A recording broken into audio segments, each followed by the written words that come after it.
Welcome to Lakshmi food. સ્વાગત છે તમારું મારી યુટ્યુબ ચેનલમાં. તો ચલો, આજે આપણે બનાવવાના છીએ ચીઝ પાસ્તા.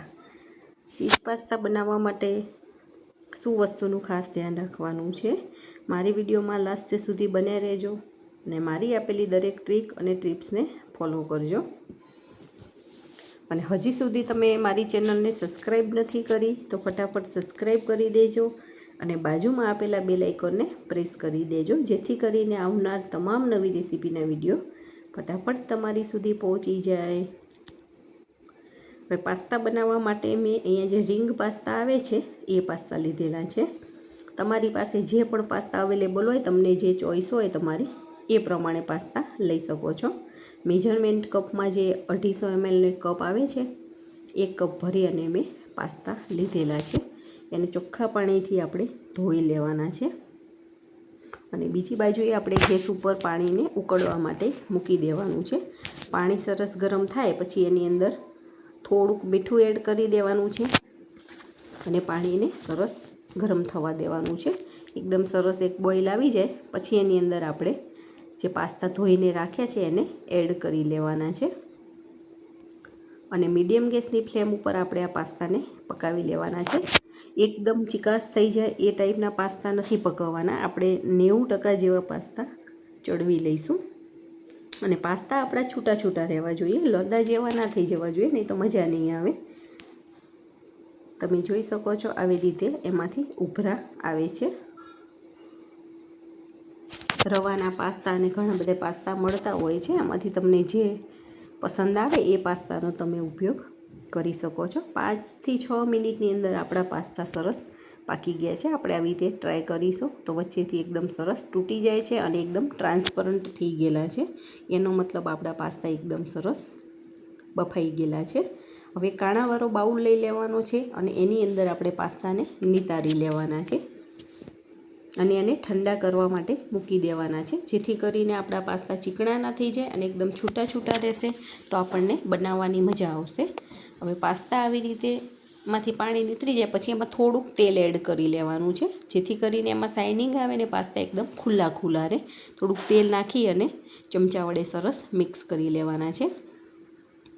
તો તમે જોઈ શકો છો એકદમ લીસા અને એકદમ ખુલ્લા ખુલ્લા પાસ્તા આપણા રહેવાના છે. હવે એને પંખા નીચે કે એમ ઠંડા કરવા માટે મૂકી દઈશું. ત્યાં સુધી આપણે બધા જ વેજીટેબલ્સને ચોપ કરી લઈશું.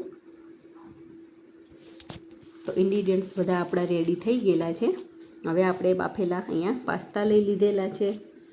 તમે જોઈ શકો છો એકદમ સરસ ખુલ્લા ખુલ્લા બનેલા છે. હવે આપણે બધા વેજીટેબલ્સને આવી રીતે લાંબી સ્લાઇઝમાં કટ કરવાના છે. અહીંયા મેં એક મીડિયમ સાઇઝનું ગાજર, અડધું કેપ્સિકમ, અમેરિકન મકાઈના દાણા એ કાચા જ લીધેલા છે, બાફીને નથી લીધેલા. ડુંગળી એક મોટી સાઇઝની, એને પણ આવી ઊભી સ્લાઇસ કરેલી છે. આદુ, મરચાં અને લસણ એનું ઝીણું ઝીણું કટિંગ કરેલું છે અને લીલા ધાણા. વેજીટેબલ્સની અંદર આપણે આટલો ઉપયોગ કરવાના છીએ. અમૂલનું મેં બટર લીધેલું છે અને મસાલાની અંદર જોઈએ તો ટેસ્ટ પ્રમાણે મીઠું, અડધી ચમચી ઓરેગાનો અને રેડ ચીલી ફ્લેક્સ બંને થઈને અડધી ચમચી મિક્સમાં લીધેલું છે. ચીઝનો જે ક્યુબ આવે એને ખમણીને લીધેલો છે, 1 વાટકી, આશરે 50 ગ્રામ જેવું ચીઝ છે. થોડુંક 2 ચમચી જેવું મોઝરેલા ચીઝ લીધું છે. 2 ચમચી ટોમેટો કેચઅપ, અડધી ચમચી મરી પાવડર, બ્લેક મરી પાવડર લીધેલો છે. અડધી ચમચી જેવી લસણની ચટણી લીધેલી છે અને અડધી ચમચી ગરમ મસાલો લઈ લીધેલો છે. હવે બધી જ વસ્તુનો ઉપયોગ કરી અને આપણે પાસ્તાને વઘારી લેવાના છે. તો તેલને મેં ગરમ કરવા માટે મૂકી દીધેલું છે. મોટી સાઇઝનો એક પાવડો ભરીને મેં તેલ લીધેલું છે. એક વસ્તુનું ખાસ ધ્યાન રહે, આની અંદર આપણે વધારે તેલનો ઉપયોગ નથી કરવાનો હોતો. તેલ ગરમ થાય એટલે 1 ચમચી જેવું આપણે એમાં બટર એડ કરવાના છે. એકલા બટરમાં પણ પાસ્તા બનાવી શકાય છે, પણ બટર એકલું હોય તો આપણું બટર દાજી જાય છે. એટલા માટે આપણે પહેલાં તેલ નાખવાનું અને થોડુંક એમાં બટર એડ કરવાનું છે. અને બંને વસ્તુ સરસ ગરમ થઈ જાય પછી આપણે એમાં સૌથી પહેલાં ગાજર એડ કરી દઈશું. બધા જ વેજીટેબલ્સને પાકતા અલગ અલગ સમય થાય છે, એટલા માટે આપણે એને અલગ અલગ કૂક કરવાના છે. એકી સાથે બધા જ વેજીટેબલ્સને નથી એડ કરવાના. આ વસ્તુનું ખાસ ધ્યાન રાખવાનું છે.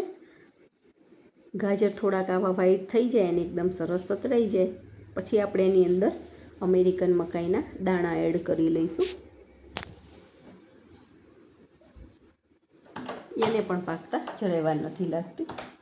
અને ગેસની ફ્લેમ અત્યારે આપણે મીડિયમ જ રાખવાની છે, એકદમ સ્લો નહીં ને એકદમ હાઈ પણ નહીં. હવે એની અંદર આપણે કેપ્સિકમ એડ કરી લઈશું.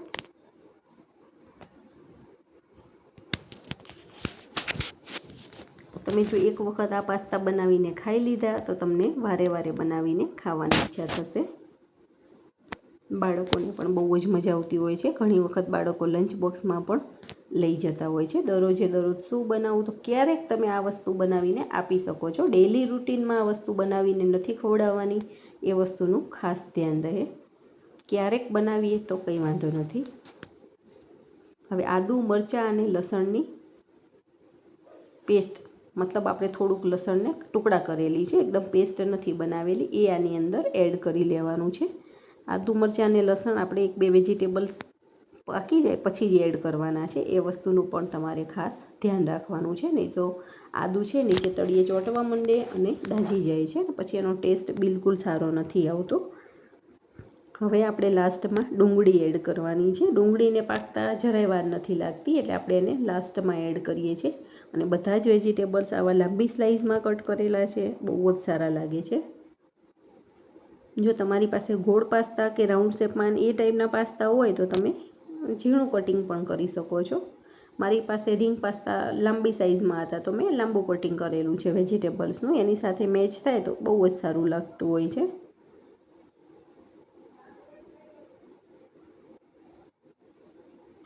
હવે બધી જ વસ્તુને આવી રીતે સરસ મિક્સ કરી લેવાની છે. તમે જોઈ શકો છો ઓલમોસ્ટ આપણું વેજીટેબલ સરસ કૂક થઈ ગયેલું છે. હવે એની અંદર આપણે મરી પાવડર એડ કરી લેવાનો છે. રેડ ચીલી ફ્લેક્સ એડ કરેલા છે. આપણે થોડુંક મીઠું નાખી દીધું છે વેજીટેબલ્સના ભાગનું. હવે ગેસની ફ્લેમ આપણે સ્લો કરી દેવાની છે, જેથી કરીને આપણા મસાલા દાઝી ના જાય. હવે એની અંદર આપણે ગરમ મસાલો, જે લસણની ચટણી લીધેલી છે, લસણ અને ટામેટાની મેં સેજવાન ટાઈપની ચટણી બનાવીને રાખેલી છે, એની રેસીપી હું તમને ક્યારેક આપીશ. એ ચટણી આની અંદર નાખીએ તો બહુ જ સારી લાગે છે.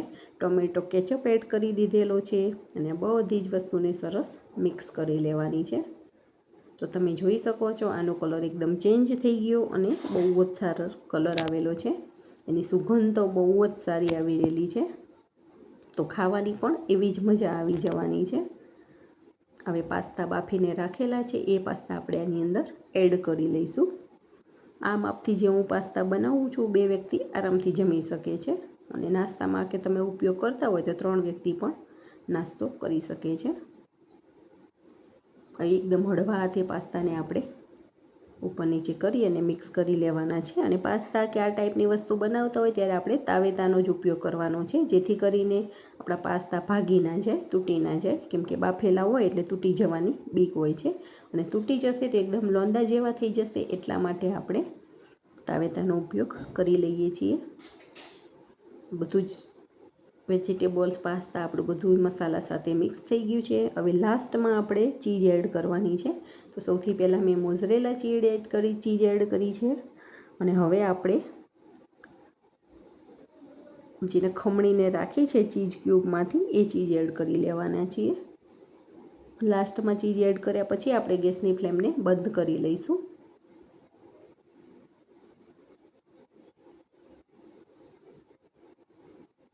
અને હવે આને સરસ મિક્સ કરી લેવાનું છે. તો એકદમ ચીઝી પાસ્તા આપણા બનીને તૈયાર થવાનું.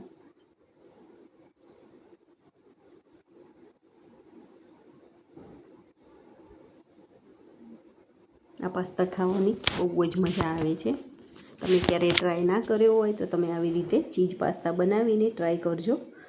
અને કમેન્ટ કરીને મને કહેજો કે તમારા ચીઝી પાસ્તા કેવા બને છે. અને જો તમે બનાવતા હોય તો તમે કેવી રીતે બનાવો છો એ પણ મને કમેન્ટમાં ચોક્કસથી કહેજો. હવે આપણે લાસ્ટમાં લીલા ધાણા એડ કરી અને સરસ મિક્સ કરી લેવાના છે.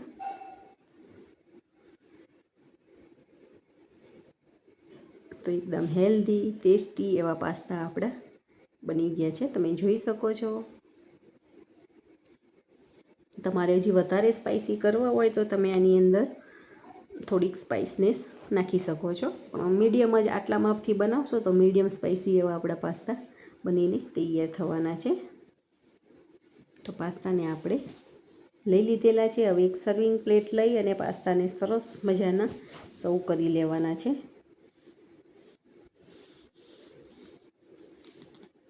તો એકદમ ચીઝી પાસ્તા જોતાં જ ખાવાનું મન થઈ જાય એવા સરસ મજાના પાસ્તા આપણા બનીને રેડી થઈ ગયેલા છે અને ફટાફટ પણ બની જાય છે. જ્યારે એકદમ ઓછા સમયમાં આપણે કંઈક વસ્તુ બનાવવાની હોય ત્યારે તમે આ પાસ્તાનો ટ્રાય કરી શકો છો. હવે ઉપરથી આપણે થોડુંક ચીઝ ખમણી લેવાના છીએ ગાર્નિશિંગ માટે. જો તમને વધારે ચીઝ ભાવતું હોય તો તમે વધારે પણ એડ કરી શકો છો.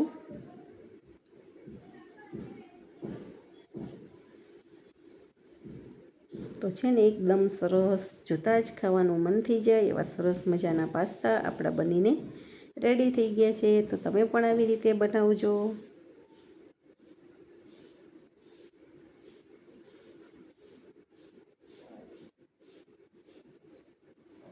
તો તમે પણ બનાવો ને એન્જોય કરો. Thank you.